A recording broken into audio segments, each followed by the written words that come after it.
Friday, August 29th, 1997. Americans are spending more but making less. We'll take a look at what that may mean for the economy in the months ahead.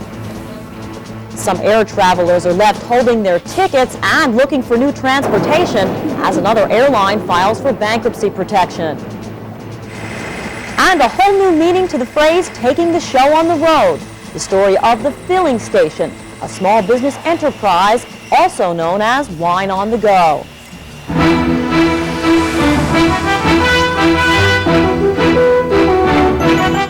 First Business, America's business news and information leader, is brought to you by Mass Mutual, the blue chip company, and by the U.S. Chamber of Commerce. Now, here's Trish McShane. Good morning. Consumer spending is up while personal income is down. And right now, economists say that's not necessarily bad news, but they do say it's a trend that can't last for long. First Business correspondent Deborah Linz tells us now what that may mean for the economy. Consumers are spending more than they are earning. In a report being released today, economists predict personal income rose a modest 0.2% in July, after climbing 0.6% in June. It's expected consumer spending, on the other hand, rose 0.7% last month. If so, it would be the largest gain since January. Right now, unemployment's very low. People feel fairly confident that they're going to have their jobs. They're going to go out and spend. But George Washington University economist Fred Ute says in the long run, the consumers and the economy can't sustain spending rising faster than income. But there are some problems. Personal indebtedness has reached an all-time high, 90% of personal income, compared to 70% in 1970. What's also happening is that there's been an increasing number of personal bankruptcies. In 1996, we reached an all-time high where personal bankruptcies were over 1 million. Utes also says credit card companies have had to write off a disturbing number of billables because consumers can't pay their bills. 7% last year from 6% the year before. Economists predict a definite slowdown in the economy in the fourth quarter, even in the midst of the holiday season.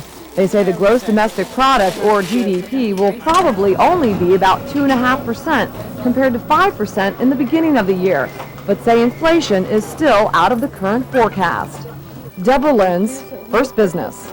On Wall Street, stocks fell sharply on news the economy grew faster than analysts expected this spring. The Dow Jones Industrials fell more than 92 points to 76.94 after gaining 25 points just 1 hour before the close.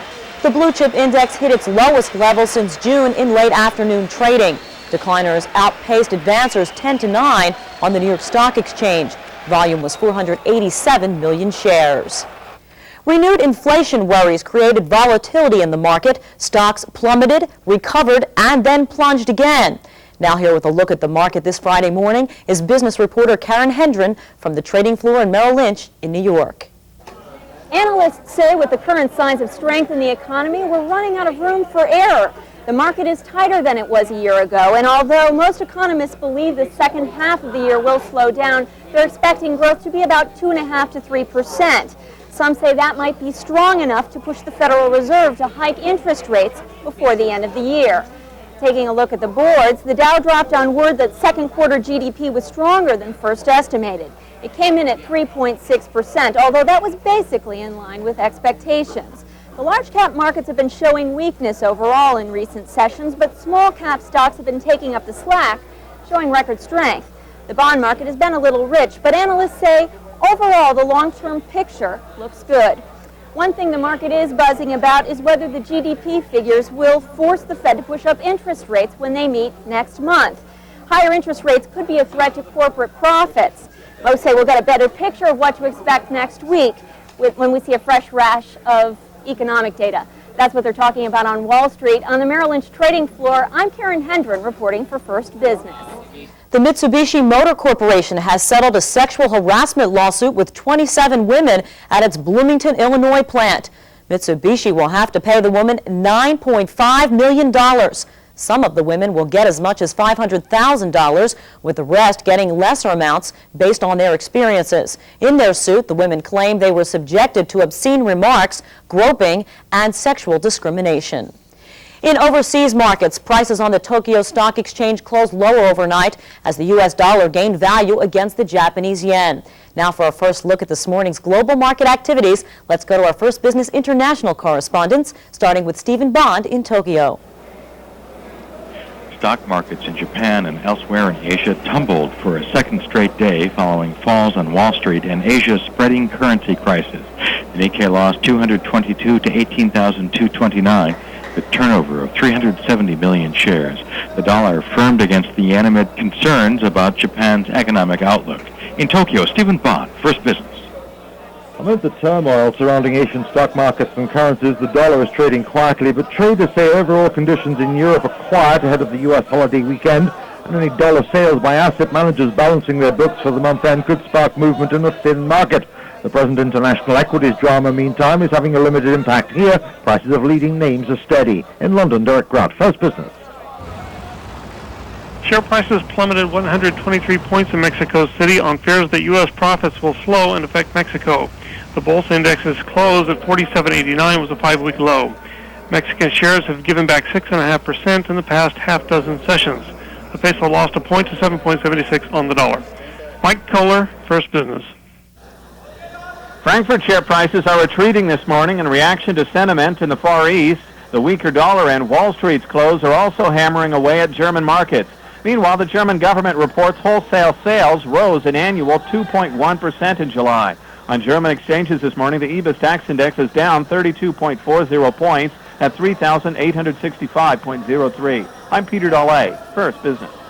Now here are this morning's top news headline stories. A standoff between a police SWAT team and a man with an assault rifle in Tacoma, Washington ended with the death of one of the officers Thursday.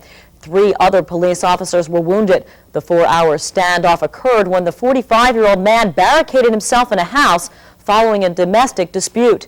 The gunman was also shot and wounded. Thousands of demonstrators streamed across San Francisco's Golden Gate Bridge yesterday in protest of a voter-approved measure to end affirmative action. Proposition 209 took effect Thursday after almost a year of legal battles. The march was peaceful and orderly as protesters walked 4 and 5 abreast on the sidewalk of the bridge. Officials are still looking for answers to a school bus accident which injured 35 students yesterday in El Dorado, Ohio. Investigators say what happened seems to defy logic. The State Highway Patrol reported that the bus went off the right side of the road, came back onto the roadway, striking an embankment on the left side, and then flipped over. Still ahead on First Business Friday, President Clinton is having a tough time filling top administration jobs. First Business senior correspondent Dan Cush has a report coming up. But first, a look at this morning's business travel forecast for some major U.S. cities.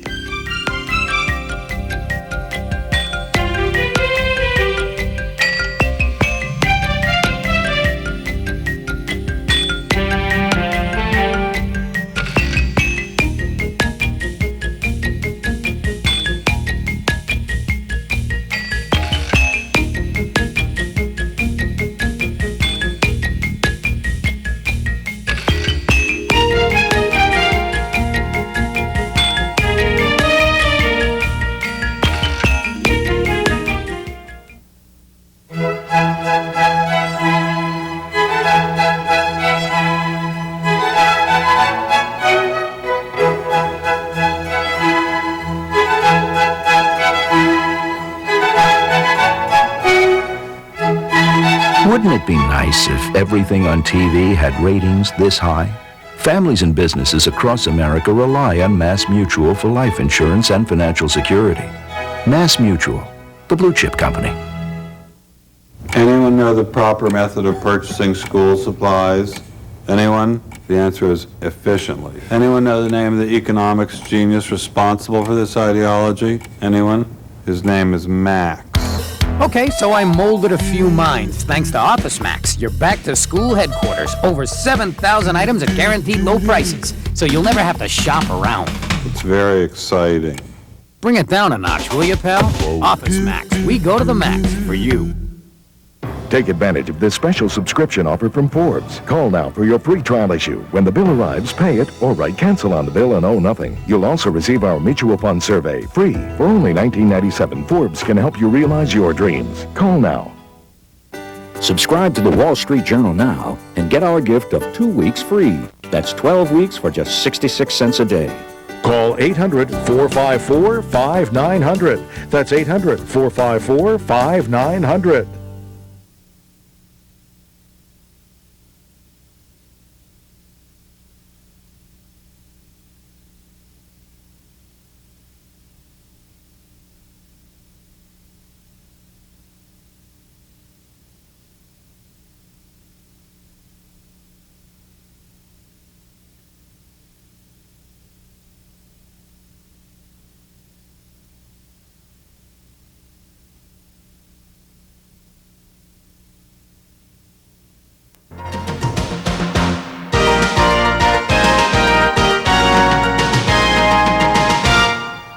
Passengers holding tickets for Air South will have to seek other means of travel. After 3 troubled years of operations, Air South filed for bankruptcy protection from its creditors and suspended all flights indefinitely yesterday.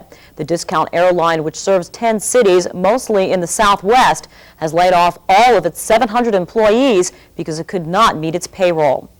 A major candy maker puts a safety label on one of its products, and Nintendo may get a lump of coal in its stocking this Christmas. First Business correspondent Larry Matthews has those stories and more on this morning's Business Briefs.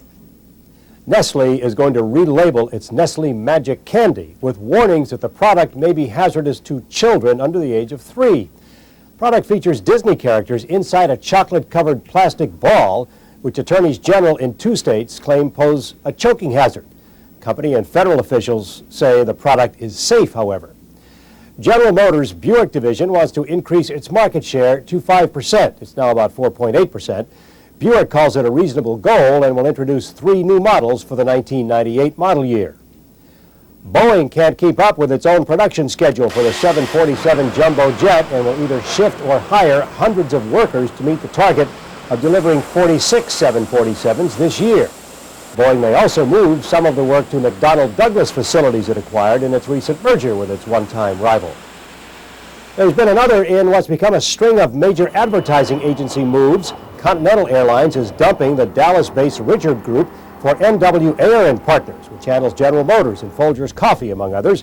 United and Delta dumped their ad agencies earlier in the year. This may not be a very Merry Christmas for video game maker Nintendo. The company says some of its new games won't be available until after the holidays. One of the new games, Banjo-Kazooie, was going to be launched with a $10 million promotional tie-in with Taco Bell. All of this means Nintendo will likely lose critical holiday business to rivals Sony and Sega. Larry Matthews, First Business. At least 10 states are now looking into whether Columbia HCA Healthcare overbilled state health programs for the poor. This is in addition to an ongoing federal probe of possible Medicare fraud by the hospital chain. At least 3 middle managers have already been indicted by the federal government. Officials in Arkansas, Kentucky, Massachusetts, Nevada, Utah, Washington, and Wyoming are examining whether the company overbilled their Medicaid programs. Alabama, Florida, and Texas began investigations earlier this month. If you have a comment or if you'd like more information about any of the stories appearing on this morning's First Business program, we'd like to hear from you. Just give us a call toll-free at 800-521-3442 or send us a fax at 202-463-3186.